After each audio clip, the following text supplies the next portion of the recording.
Salam sejahtera bagi kita semua dan selamat datang di Ruang PC.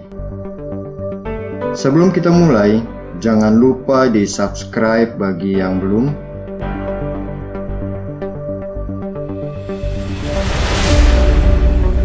Selamat mengikuti.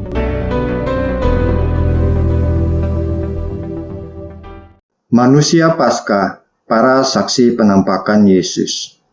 Para saksi penampakan Yesus yang pertama-tama adalah para perempuan yang diwakili oleh Maria Magdalena. Kenapa para perempuan? Sederhana saja. Mereka, para perempuan di masa itu, sangat low profile, namun terkadang sangat utama dalam hal penghayatan keyakinan mereka, dan mereka sangat tekun. Perempuan memiliki iman atau keyakinan yang kuat. Mereka boleh sedih, tetapi mereka tidak terlalu mudah menyerah atas keyakinan mereka.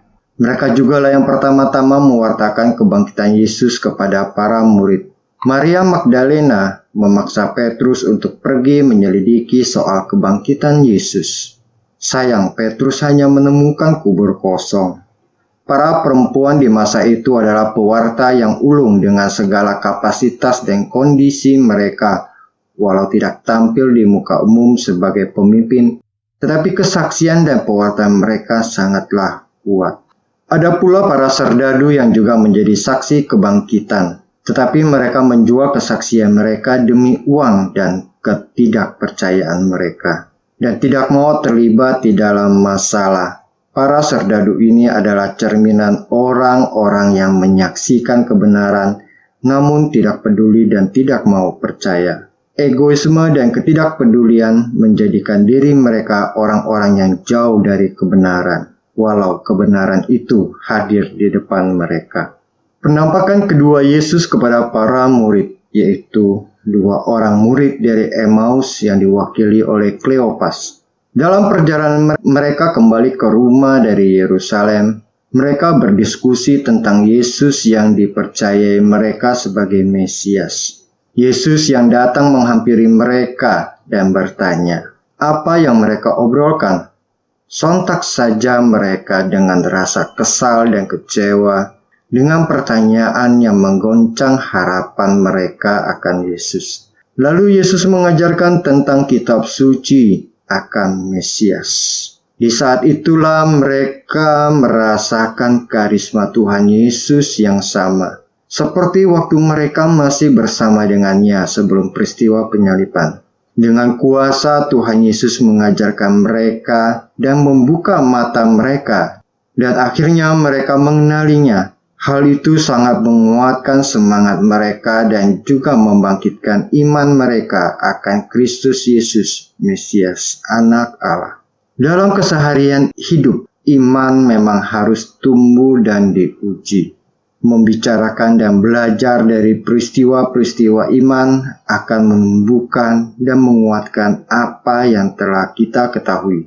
Tuhan Yesus menampakkan diri kepada kedua murid dari Emmaus adalah peristiwa iman juga. Di saat kejatuhan dan kekecewaan, Tuhan Yesus adalah Putra Allah yang akan mengangkat kita kembali, mengajar kita supaya kita mengalami pertumbuhan iman dan juga akan membantu kita untuk memurnikan iman kita. Tuhan Yesus akan selalu menyertai semua murid-muridnya yang Ia kasihi.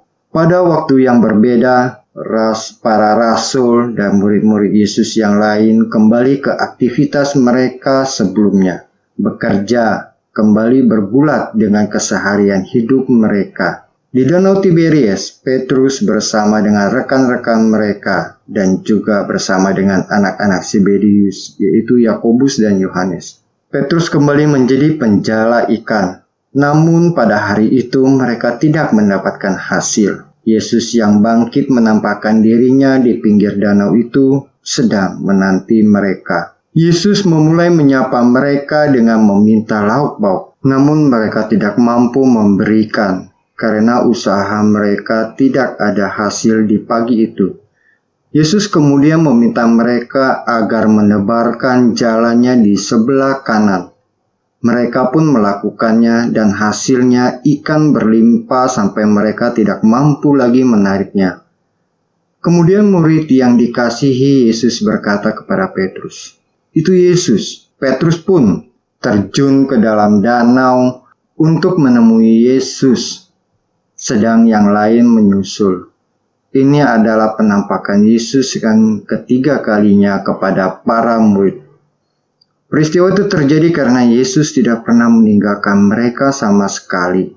Walau mereka kembali ke rutinitas mereka, Yesus selalu bersama mereka, menyatakan cintanya dan memurnikan, meneguhkan iman mereka.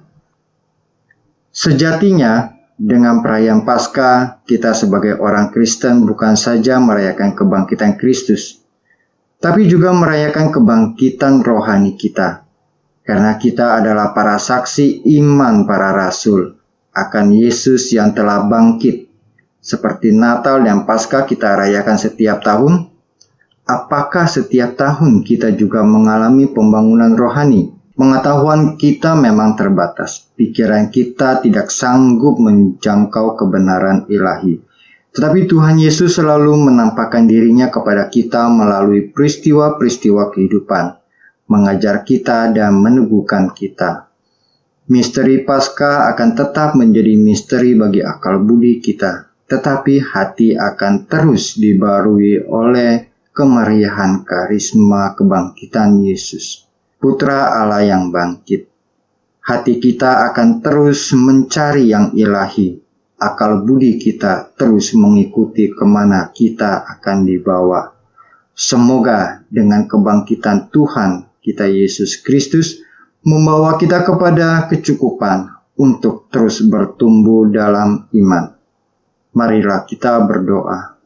Tuhan Yesus Kristus, karena kebangkitan-Mu, kami Engkau angkat menjadi saudara-saudarimu.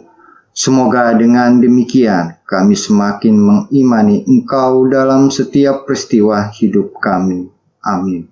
Sahabat Ruang PC, demikian episode kali ini.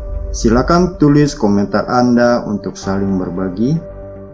Kasih like bila Anda suka, bagikan ke teman-teman, keluarga, atau media sosial Anda supaya bisa memberi inspirasi. Subscribe atau tekan tombol loncengnya supaya Anda selalu mendapat pemberitahuan setiap ada video baru. Tuhan memberkati. Non scole sed vita discimus.